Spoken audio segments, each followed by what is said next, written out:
Hello student, welcome to Bhangre classes. कैसे हैं आप? अब हम स्टार्ट करने वाले हैं example number 4 exercise 2.2 class 10 NCERT maths chapter second polynomials. जैसे कि हमने इंट्रोडक्शन 2.2 के इंट्रोडक्शन में जब मैं क्वाड्रेटिक पॉलिनोमियल्स को प्रूव करना बता रहा था, उस समय मैंने कुछ यहाँ पे आप लोगों को समझाया था। कुछ एक बॉक्स में एक आपको आइडेंटिटी को नोट करवाया था। बोला था मैंने कि जब हमें इस आइडेंटिटी का यूज कब करना है कि जब हमें सम ऑफ जीरोस और प्रोडक्ट ऑफ जीरोस गिवन होंगे तब, और हमें क्वाड्रेटिक पॉलिनोमियल्स निकालने के लिए बोला जाएगा तब हमें उस आइडेंटिटी का यूज करना होगा। ठीक है ना? इसलिए मैं आपको बोल रहा हूं कि सबसे पहले आप लोगों को 2.2 का इंट्रोडक्शन देख लेना चाहिए, क्योंकि आप अगर 2.2 का इंट्रोडक्शन देखेंगे तो आपकी बहुत सारी चीजें आपकी वहां पर क्लियर हो जाएगी। ठीक है ना? तो इनफैक्ट क्या है कि आप कोई भी एक्सरसाइज को चालू करें उससे पहले उसका इंट्रोडक्शन जरूर देखें। इंट्रोडक्शन देखने से क्या होता है कि हमारे पास जो भी हमको डाउट्स इस क्वेश्चन में आने वाले हैं, डाउट और या होने वाले हैं या समझ में नहीं आते, कई चीजें हमें क्लियर नहीं हो पाती कि ये कहां से आया, इसका रिलेशन ये कैसे वेरीफाई हो गया, क्यों हो गया, इसे ही क्यों रखा गया, क्यों नहीं, मतलब बहुत सारे हमें डाउट रहते हैं। तो इससे होता है कि आप लोगों का कि अगर आप इंट्रोडक्शन देख लेते हैं तो उससे आपके इंट्रोडक्शन से वो आपके पूरे डाउट क्या हो जाते हैं, क्लियर हो जाते हैं। इसलिए स्टूडेंट कि आप सबसे पहले कोई भी एक्सरसाइज चालू करने से पहले आप उसका इंट्रोडक्शन जरूर देखें। ठीक है?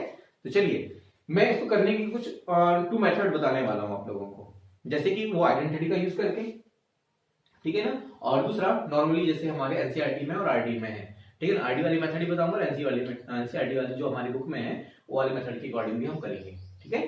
तो चलिए सबसे पहले हमें देख लीजिए क्या है। हमसे बोला गया क्वाड्रेटिक पॉलिनोमियल्स हमें फाइंड करना है। ठीक है ना? px equal to ax square plus bx plus c, वो स्टैंडर्ड हमें फाइंड करना है। और हमें क्या गिवन है, सम ऑफ जीरोस दे दिया गया है और प्रोडक्ट ऑफ जीरोस रिस्पेक्टिवली, मतलब जो हमें पहला दिया है वो सम ऑफ जीरोस है और सेकंड नंबर में दिया है वो प्रोडक्ट ऑफ जीरोस है। ठीक, तो सबसे पहले जो गिवन है हम इसे नोट कर लेते हैं। और आपको पता है सम ऑफ जीरोस क्या होता है, प्रोडक्ट ऑफ जीरोस का फॉर्मूला क्या होता है, जैसे अभी हमने कुछ एग्जांपल में करा है। तो पहली कंडीशन हमें दिया है सम ऑफ जीरोस, जो कि आपको पता है क्या होता है, minus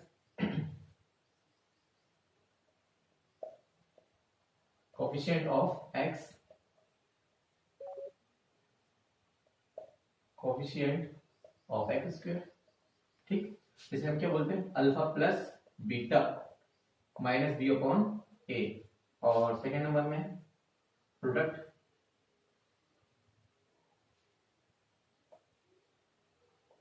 of zeros constant term upon coefficient of x square. ठीक, जो क्या होती है alpha into beta is equal to c upon. ये आपको पता है सम ऑफ जीरोस क्या होता है, प्रोडक्ट ऑफ जीरोस क्या होता है। स्टूडेंट थोड़ा सा ध्यान देने वाली चीज क्या है, यहाँ फोकस करिए। आपको पता है कि क्वाड्रेटिक पॉलिनोमियल अगर आपको बनाने के लिए बोला जाएगा तो उसमें आपको क्या क्या चीज जरूरी है। अगर मैंने आपसे बोला कि क्वाड्रेटिक पॉलिनोमियल बनाइए, सबसे पहले आप इसका स्टैंडर्ड फॉर्म नोट करेंगे और वहां पे आप ए बी और सी की वैल्यू पुट करके इस स्टैंडर्ड फॉर्म में पुट कर देंगे तो हमारे पास क्वाड्रेटिक पॉलिनोमियल बन जाएगा। लेकिन बात ये आती है कि ए बी और सी की वैल्यू कैसे फाइंड की जाए। और अगर आपने ए बी सी की वैल्यू फाइंड करना सीख लिया तो ये क्वेश्चन आपके लिए कुछ भी नहीं है, आपको बहुत अच्छे से ये बनने लगेगा। सिर्फ यहाँ पे हमें पता है हमें क्वाड्रेटिक पॉलिनोमियल बनाना है और क्वाड्रेटिक पॉलिनोमियल बनाने के लिए आपको ए बी सी की जरूरत पड़ेगी। तो बात वही है कि ए बी सी की वैल्यू कैसे फाइंड करें। ठीक है? अगर कुछ हमारे पास सम ऑफ जीरोस अगर हमारे पास नॉर्मली गिवन होंगे, मैं आपको बताऊंगा कि एबीसी की वैल्यू कैसे आसानी से फाइंड कर सकते हैं। ठीक है? जैसे हमने यहाँ पे यूज किया, आप यहाँ सबसे पहले छोड़ दीजिए, सबसे पहले यहां देखिए। सबसे पहले देखकर हमारे पास ये करता है कि दोनों ए इक्वल होना चाहिए। जैसे अगर मान लीजिए मेरे पास सम ऑफ जीरोस हो गया 3/7 और प्रोडक्ट ऑफ जीरोस हो गया 1/2, क्या क्वाड्रेटिक पॉलिनोमियल में ए अलग अलग हो सकता है क्या? ए की वैल्यू यहाँ पे 7 आ गई, ए की वैल्यू 2 हो, यहाँ पे ए की वैल्यू क्या आ गई, 2 आ गई। कभी ऐसा हो सकता है कि एक ही क्वाड्रेटिक पॉलिनोमियल्स में एक ही अलग अलग वैल्यू आ जाए, बस सबसे बड़ा टास्क हमारा यही है। सबसे ज्यादा दिक्कत हमें इसी में होती है कि यहाँ पे ए की वैल्यू 7 आ गई, यहाँ पे ए की वैल्यू 2 आ गई, तो इन्हीं वैल्यू को हमको इक्वल करना, बाकी बी और सी की वैल्यू में हमें कोई प्रॉब्लम नहीं जाती, ठीक है ना। अगर हमारे पास नॉर्मली नंबर होता है 3 और 5 तो उसके अपॉन में 1, इसलिए हम बोल सकते हैं ए की वैल्यू दोनों में इक्वल, मतलब ये एक ही वैल्यू होगी। लेकिन कंडीशन कब हमें प्रॉब्लम में डालती है कि जब यहाँ पर ए की वैल्यू यहाँ पे 7 आ गई और ए की वैल्यू यहाँ पे 2 आ गई, या यहाँ पे ओनली 5/1 आ गया। अब यहाँ पे देखना है ए की वैल्यू यहाँ पे 7 है और यहाँ पे ए की वैल्यू कितनी है 1 है, तो ए की वैल्यू को कैसे इक्वल किया जाए, बस यही हमें यहाँ पे सीखना। और अगर आपने ए की वैल्यू इक्वल करना सीख लिया तो आप ए बी सी की वैल्यू इजीली से फाइंड कर सकते हैं और उन वैल्यू को उठाकर यहाँ पे पुट कर देंगे, हमारा आंसर आ जाएगा। क्लियर हुआ? चलिए अब यही हमें सीखना है, कुछ एग्जांपल के थ्रू हम सीखते हैं कि ए बी सी की वैल्यू क्या होना चाहिए, ठीक है।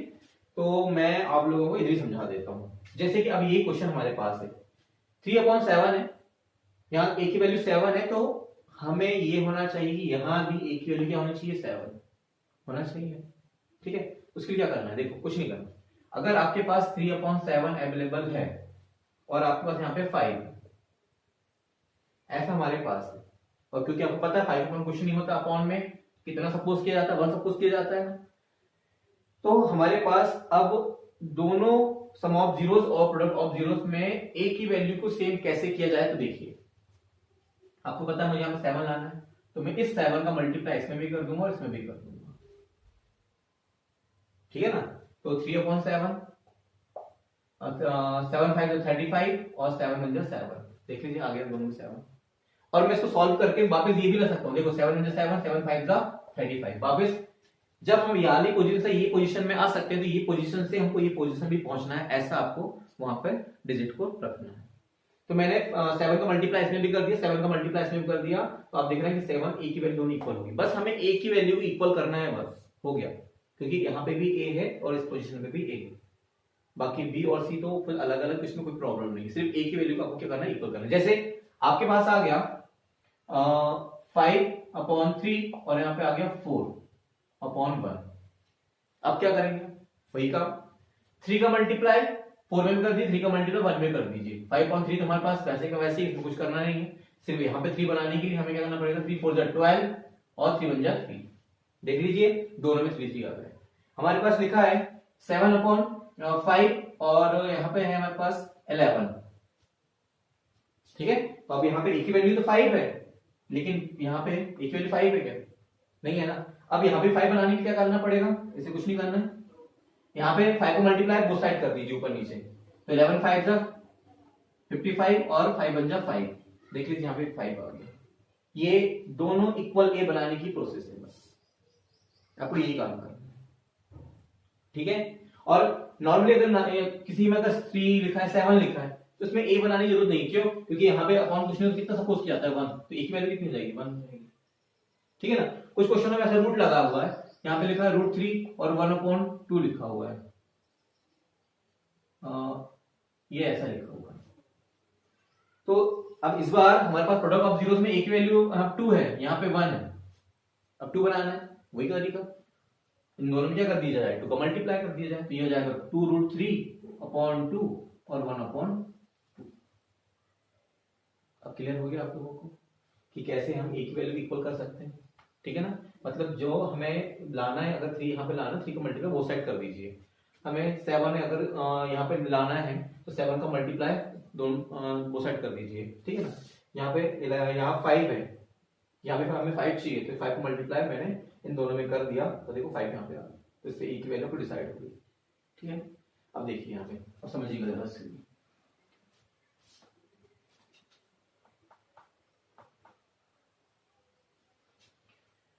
तो पहले मैं एक एग्जांपल सॉल्व करके दिखा दे रहा हूं आप लोगों को, इसी एग्जांपल को, फिर हम जो हमारे पास क्वेश्चन है फिर इसको हम सॉल्व करके देखेंगे। जैसे हमारे पास लिखा 3/5 और 3/7 और यहाँ 5/1 लिखा हुआ है, तो यहाँ पे 7 आया लेकिन यहाँ पे 7 लिख रहा है क्या, नहीं, तो इसको चेंज करके हम क्या लिख सकते हैं 7 5 35 और 7 1 7, ठीक है। तो उसके बाद यहां पर a की वैल्यू कितनी होगी 7 और c की जो वैल्यू होगी वो 35 होगी, क्योंकि आपका ये मॉडिफाई होकर ये नया तैयार होकर ये आता है। अभी इसकी वैल्यू सी की वैल्यू 5 नहीं होगी, a की वैल्यू 1 नहीं होगी। आपको a की वैल्यू यहाँ पे 7 है, तो आपको 7 बनाने के लिए आप 7 का मल्टीप्लाई बोथ साइड किया तो ये नया तैयार होकर आ गया। तो a की वैल्यू 7 और c की वैल्यू आ गई 35। यहाँ पे a की वैल्यू कितनी हो गई 7 और b की वैल्यू देखिए यहाँ पर माइनस है, माइनस का हम ट्रांसफर कर देंगे तो यहाँ माइनस जाएगा। b की वैल्यू कितनी हो जाएगी -7। ठीक है, या तो ये बोल सकते हो कि हमें b की वैल्यू कैसे चाहिए पॉजिटिव। क्यों, यहाँ पे पता है ना आपको a² plus bx plus c, a की वैल्यू कैसी है यहाँ पे, सॉरी b की वैल्यू कैसी पॉजिटिव है ना, यहाँ पे नेगेटिव है। तो पॉजिटिव बनाने के लिए क्या करना पड़ेगा, यहाँ पे हमारे पास अगर b की वैल्यू अगर ऐसी लिखी है, b की वैल्यू कितनी बता रहे हैं हम 3 बता रहे हैं, यहाँ भी कैसा है नेगेटिव, हमको लाना है पॉजिटिव। तो क्या करना पड़ेगा, बोथ साइड माइनस को मल्टीप्लाई कर दीजिए। तो ये minus minus plus b plus minus -3, तो b की वैल्यू क्या जाएगी -3। इसलिए डायरेक्ट आप बोल सकते हैं कि b आ गया माइनस साइन यहां से हटेगा तो यहां लग जाएगा, तो b की वैल्यू क्या जाएगी -3। ठीक है, तो चलिए तो यहाँ पे हम abc की वैल्यू नोट कर लेते हैं। तो यहाँ पे a की वैल्यू कितनी होगी, a की वैल्यू होगी 7, b की वैल्यू होगी -3 और c की वैल्यू कितनी हो जाएगी 35। ठीक है, और हमें क्या फाइंड करना है, क्वाड्रेटिक पॉलिनोमियल्स। तो px is equal to ax² plus bx plus c। तो a की वैल्यू कितनी है 7, तो 7x², b की वैल्यू कितनी है -3, चलो प्लस लगा दे रहा हूं, b की वैल्यू -3x और c की वैल्यू कितनी है 35। सॉल्व कर लीजिए आगे, 7x² plus minus -3x plus 35, ये आपका क्वाड्रेटिक पॉलिनोमियल्स फाइंड हो गया, ये आपका आंसर हो गया। ठीक है ना, कोई प्रॉब्लम इसमें, क्लियर हो गया होगा कि ऐसी कंडीशन को कैसे सॉल्व करना है। अभी तो हमें नॉर्मली दिया हुआ, इसमें कोई प्रॉब्लम है नहीं, क्योंकि इसके बाद कुछ नहीं है, सपोज तो ये 1 हुआ, इसमें तो कोई दिक्कत नहीं जाती। दिक्कत सिर्फ ऐसी केस में जाती है कि जब इसके अपॉन में वेरिएबल क्या हो, a की वैल्यू 7 हो और a की वैल्यू यहाँ पे 1 हो, तब 7 कैसे बनाया जाए, तो आपको मैंने अभी बता दिया। अब आप करेंगे, आप कोई भी मतलब एक्सरसाइज चालू कर सकते हैं, आप एक्सरसाइज कोई प्रॉब्लम नहीं जाए। ठीक है ना, तो ये इसका आंसर आ गया। चलिए हमारे जो क्वेश्चन में जो जीरोस दिए हुए हैं, जो मतलब sum of zeros product of zeros, उसकी हेल्प से हम अपने क्वेश्चन को सॉल्व कर लेते हैं। ठीक है, तो जो कि हमें ये दिया नहीं था, लेकिन हम समझने के लिए इस क्वेश्चन एग्जांपल को सॉल्व किया है। तो इसे मैं मिटा देता हूं।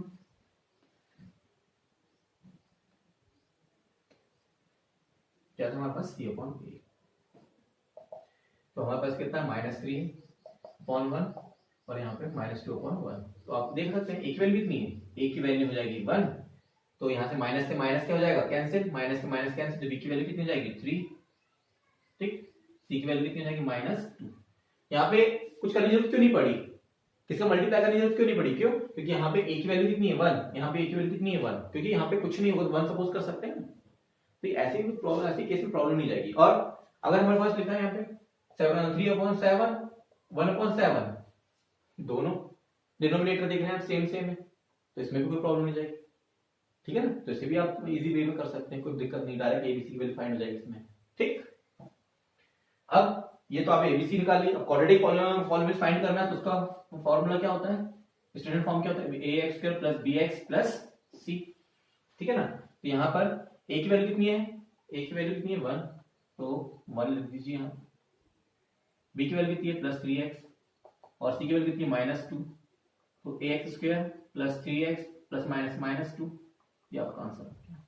ये तो हुआ एक तरीका, और मुझे लगता है कि आपको समझ में आ भी गया होगा ये। ठीक है, अब सेकंड तरीका, उसे कहां करें हम, यहाँ क्वाड्रेटिक को फॉर्मूला को डायरेक्ट इसमें फॉर्मूला होता है। ठीक है ना, मतलब आपको इस स्टेप के बाद, इतना करने के बाद आपको ये फॉर्मूला लगाना है, px इज इक्वल टू, जैसे कि मैंने 2.2 के इंट्रोडक्शन में यहाँ पे बॉक्स में आपको आइडेंटिटी को यहाँ पे पैक करा था, डबल बॉक्स फिल कर दिया था, और वहां बोला था मैंने कि जब हमें सम ऑफ जीरोस और प्रोडक्ट ऑफ जीरोस गिवन होंगे और क्वाड्रेटिक पॉलिनोमियल्स फाइंड करने के लिए बोला जाएगा, तब हम यहाँ पे उस आइडेंटिटी को यूज करेंगे। तो आप इंट्रोडक्शन देख लेना, तो आपको क्लियर हो जाएगा। मैं कुछ आइडेंटिटी बात कर रहा हूँ, उन्होंने वेरीफाई मतलब निकाल के दिखाया था कि कैसे वो निकल के आई थी, है ना। वो आइडेंटिटी क्या थी यहाँ पे, के, यहाँ पे के का मीन्स भी क्या था ये भी मैंने वहां पे बता दिया था कि यहाँ पे कांस्टेंट टर्म है। ठीक है ना, और यहाँ पे क्या फॉर्मूला था, x² minus alpha plus beta x plus alpha beta, ये फॉर्मूला था उसका। कि जब हमें सम ऑफ जीरोस और प्रोडक्ट ऑफ जीरोस गिवन होंगे तो हम क्वाड्रेटिक पॉलिनोमियल्स फाइंड करेंगे। देखिए मैं ये आंसर आएगा, इससे भी देखते हैं px के x square minus alpha plus beta. देखिए अल्फा प्लस बीटा की वैल्यू कितनी है, -3 है, -3 है, यहाँ पे रख देंगे ब्रैकेट में -3 एक्स प्लस अल्फा बीटा की वैल्यू कितनी है, -2, यहाँ -2 लिख दीजिए ऐसा, ठीक। अब आगे के x square minus minus plus 3x plus minus minus 2, ये देख लीजिए आंसर आ गया, ये आंसर आ गया, देख लीजिए। के क्या है यहाँ पे, कांस्टेंट टर्म है, मींस आपको पता है कि अगर हमसे क्वाड्रेटिक पॉलिनोमियल्स फाइंड करने की बात है तो इनफाइनाइट क्वाड्रेटिक पॉलिनोमियल्स हो सकते हैं, ठीक है। के की वैल्यू कुछ भी हो सकती है, 1 रखूंगा मैं, 2 रखूंगा, 3 रखूंगा, 4 रखूंगा, 5 रखूंगा, कुछ भी हमें के की वैल्यू कुछ भी हो सकती है, 1 2 3 4 5 7 8 9 कुछ भी, वो कैसे हो सकती है मैं उसको भी आपको बता देता हूँ यहाँ पे, ठीक है। वो यहाँ पे कैसे 1 2 3 4 5 हो सकती है वैल्यू, उसको मैं क्लियर कर दे रहा हूँ आपको। तो इतना क्लियर हो गया ना, तो आपको जो अच्छे समझ में आता होगा वो आप उसको समझ लीजिए और उसे नोट कर लीजिए, ठीक है ना। लेकिन मैं आपको सिर्फ इसका मीन्स बता रहा हूँ कि के क्या है, कैसे 1 2 3 मैं ये बोल रहा हूँ, उसकी प्रोसेस क्या है वो समझा रहा हूँ, ठीक है ना। तो इतना आप नोट कर लीजिएगा जितना आपको समझ में आया है। अब मैं कुछ यहाँ से पोर्शन मिटा रहा हूँ क्योंकि मुझे इसमें यूज करना है, की वैल्यू बताना है। तो स्टार्ट करते हैं हम यहाँ से। तो इससे मैं लिख सकता हूँ, यहाँ से माइनस माइनस कैंसिल हो गया, तो मेरे को बी की वैल्यू फाइंड करना है यहाँ से। तो ए का क्रॉस मल्टीप्लिकेशन करूंगा तो यहाँ पे बी इज इक्वल टू कितना जाएगा, 3a, ठीक है। मैं इस के का मीन समझाने के लिए इसको सॉल्व करके बता रहा हूँ आपको। इस बी की वैल्यू फाइंड करूंगा तो ए का क्रॉस मल्टीप्लिकेशन करूंगा, तो आपको करना नहीं है, आप डायरेक्ट ये कर सकते हैं, लेकिन के एक्चुअली में है क्या, यहाँ पे के किस चीज को प्रेजेंट कर रहा है, ये 1 2 3 एक्चुअली में है क्या, मैं उस चीज को बताने के लिए इसे एक्सप्लेन कर रहा हूँ अच्छे से, ठीक है। और अब यहाँ पे इसे मैं यहाँ से अलग कर दे रहा हूँ, आप वीडियो को पॉज करके यहाँ पे इसे नोट कर लेना, ठीक है। अब यहाँ से मैं c की वैल्यू फाइंड करूंगा तो एक का क्रॉस मल्टीप्लिकेशन करूंगा तो c की वैल्यू कितनी आएगी, c is equal to -2a आ जाएगा। अब देखिए b और c दोनों की वैल्यू a पर डिपेंड है, किस पर डिपेंड है, यहाँ पे a पर। अगर मैं a की वैल्यू 1 रखूंगा, अगर मैं a की वैल्यू 1 रखूंगा तो b की वैल्यू कितनी मिलेगी मुझे, मैं इसी में क्लिक करता हूँ 3 इंटू, अगर a की वैल्यू 1 रखूंगा मैं तो 3 1 जा कितना जाएगा 3, मतलब b की वैल्यू कितनी मिल जाएगी मुझे 3। अरे यहीं पे देख लीजिए, अगर यहाँ पे 1 रख दिया तो कितना जाएगा 3। a की वैल्यू 1 रखने पर मुझे b की वैल्यू मिल गई 3 और c की वैल्यू मिल गई कितनी मिल जाएगी, यहाँ पे ऐसा रख देंगे -2 और c की वैल्यू मिल जाएगी -2, ठीक है। a की वैल्यू 2 रखने पर, अगर a की वैल्यू मैं 2 रखता हूं, आपको पता है मैंने अभी बोला कि b और c की वैल्यू दोनों किस पर डिपेंड है, a पर।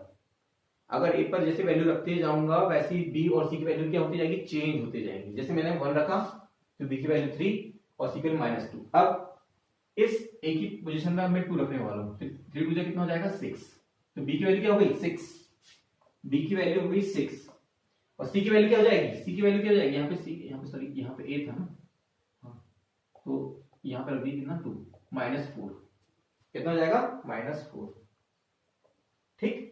अब मैं a की वैल्यू 3 रखने वाला हूं, 3 3 जा 9, 3 3 जा 9 और यहाँ पे 3 रखने वाला हूं तो ये क्या हो जाएगा 3 2 जा 6। a की वैल्यू 3 रखने पर b की जो वैल्यू आ गई हमारे पास 9 और c की जो वैल्यू आ गई कितनी आ गई 6।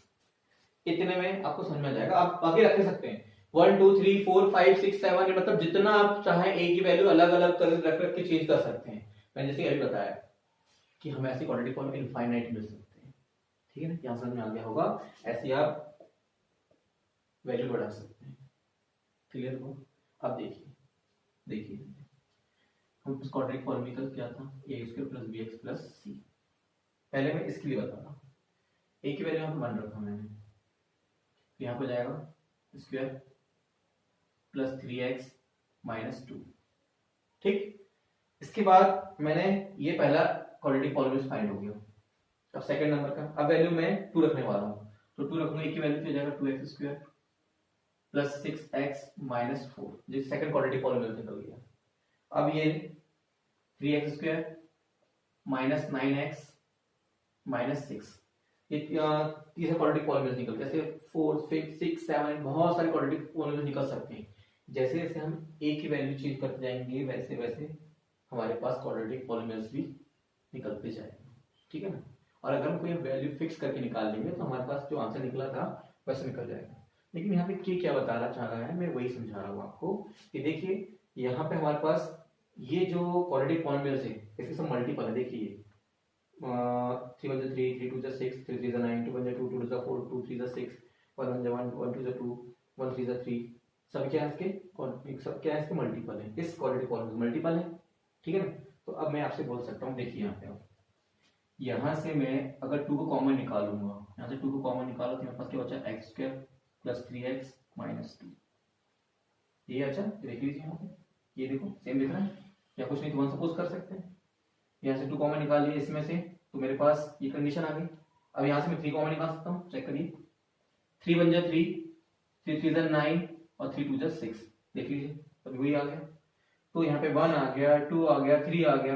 अगर मैं वैल्यू 4 रखूँ तो 4 आ जाएगा, वैल्यू 5 रखूँ 5 हो जाएगा, 6 7 8 9 क्या है सब ये 1 2 3 क्या है, कांस्टेंट टर्म है ना, वही तो है, वही क्या है के। मतलब यहाँ पे ये बताया गया है कि अगर जब इसे हम सॉल्व करें तो हमें पॉलिनोमियल्स क्या क्या मिल सकते हैं, हमें बहुत सारे पॉलिनोमियल्स मिल सकते हैं। तो उन्हीं को बताने के लिए यहाँ पे के का यूज किया जाता है कि आप जैसे जैसे के की वैल्यू रखते जाएंगे वैसे वैसे हमें पॉलिनोमियल्स मिलते जाएंगे और कुछ नहीं रखना। तो ये हमारे पास ये फाइनली आंसर है, ठीक है ना। के मतलब आपको जो वैल्यू रखना है यहाँ पे रख दीजिए 1 5 7, आपको उस टाइप का पॉलिनोमियल्स फाइंड हो जाएगा, बस कुछ रिप्रेजेंट करता है। नहीं तो अगर ये आपको नहीं करना जैसे मैंने इससे पहले बताया वैसे भी आप कर सकते हैं, ठीक है ना। ये सब प्रोसेस देखिए करना है यहाँ से ये है और यहाँ पे डायरेक्ट यहाँ से इतना करना है, ये सब आपको बताना नहीं, ठीक है ना। लेकिन मैंने आपको समझाने के लिए बताया कि यहाँ पे के क्या है उसके लिए बताया। जैसे हमने 1 रखा, 2 रखा, 3 रखा, फिर 4 रख सकते हैं की वैल्यू, फिर 5। जैसे आपको बताया बी और सी दोनों की जो वैल्यू डिपेंड किस पे कर रही है, ए पे कर रही है। कि जैसे जैसे मैं ए की वैल्यू चेंज करते जाऊंगा वैसे वैसे बी और सी की वैल्यू चेंज होती जाएगी और हमारा क्वाड्रेटिक पॉलिनोमियल भी चेंज होते जाएगा। फिर आपने देखा कि यहाँ पे क्वाड्रेटिक पॉलिनोमियल जो हमारे पास है यहाँ पे सब जो आते जा रहे हैं उसके मल्टीपल निकलते जा रहे हैं। तो यहाँ पे 1 फिर 2 3 4 इसको हम डेडेस कर लिया, इसको डेडेस कर लिया, सपोज कर लिया और यहाँ पे लिख दिया के मतलब 1 भी हो सकता है, 2 भी हो सकता है, 3 भी हो सकता है, 4 5 6 100 200 300 कुछ भी हो सकता है। और जो क्वाड्रेटिक पॉलिनोमियल्स है वो कर दीजिए, लिख दीजिए। बाकी क्वाड्रेटिक पॉलिनोमियल्स वही आया ना, x² + 3x - 2 3x² + 3x - 2 वही आया ना, बस वो भी वही है, ठीक है। तो बस आपको ये समझाने के लिए बताया था मैंने। अब क्लियर हो गया होगा कि के क्या है, क्लियर। अगर फिर भी कोई आपको डाउट होगा तो मुझसे कमेंट्स बॉक्स में कमेंट करके अपने डाउट को क्लियर कर सकते हैं, ठीक। तो ये आपको फाइनल आंसर, ठीक है। तो आई होप आपको ये क्वेश्चंस जितने भी मैंने कराया हो समझ में आ गए होंगे। और स्टूडेंट वीडियो को लाइक करें, सब्सक्राइब करें और ज्यादा से ज्यादा शेयर करें और बेल आइकन को दबाना ना भूलें, इससे मैं कोई भी वीडियो डालूं तो आपको उसका नोटिफिकेशन मिलते रहे और आप उस वीडियो पर हमेशा अपडेट करें। Okay student, thank you.